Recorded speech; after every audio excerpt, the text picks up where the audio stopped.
ফিটনেসের সাম্প্রতিক পরিস্থিতির কারণে বিপিএল এর সিলেট স্ট্রাইকার্সের হয়ে খেলা হবে না মাশরাফি বিন মুর্তজার।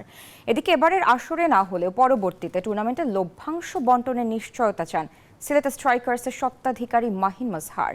এছাড়াও এবারের দল নিয়ে সন্তুষ্টির কথা জানান তিনি।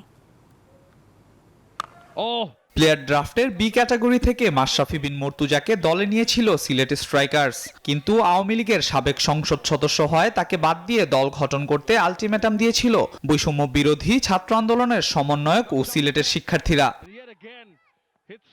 বিপিএল শুরু হতে বাকি আর মাত্র কয়েক সপ্তাহ, অথচ মাশরাফির বিষয়ে এখনো কোনো সিদ্ধান্ত নেয়নি সিলেটের ফ্র্যাঞ্চাইজিটি।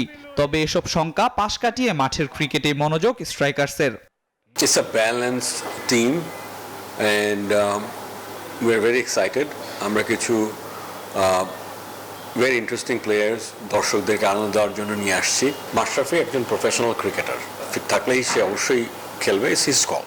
বাংলাদেশ প্রিমিয়ার লিগে ফ্র্যাঞ্চাইজিগুলোর জন্য কোনো আর্থিক কাঠামো ও পেশাদারি মডেল না থাকায় আয়ের সুযোগ থাকে সামান্য।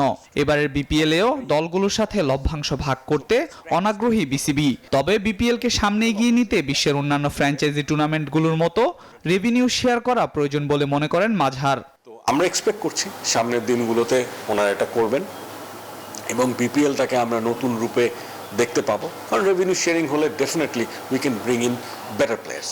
আর বেটার প্লেয়ার্স না হলে আমি স্পন্সর পাই না, স্পন্সরশিপ না পেলে পরে মানি ডাজ নট কাম। এছাড়াও স্কোয়াডকে আরো শক্তিশালী করতে একাধিক বিদেশি ক্রিকেটারের সঙ্গে কথা চলছে বলেও জানান ফ্র্যাঞ্চাইজিটির মালিক। প্লেয়ারের ফরমেশনটাকে রিয়েল একটা শেপ পাবে। আল মাহমুদ ফাহিম, নিউজ 24, ঢাকা।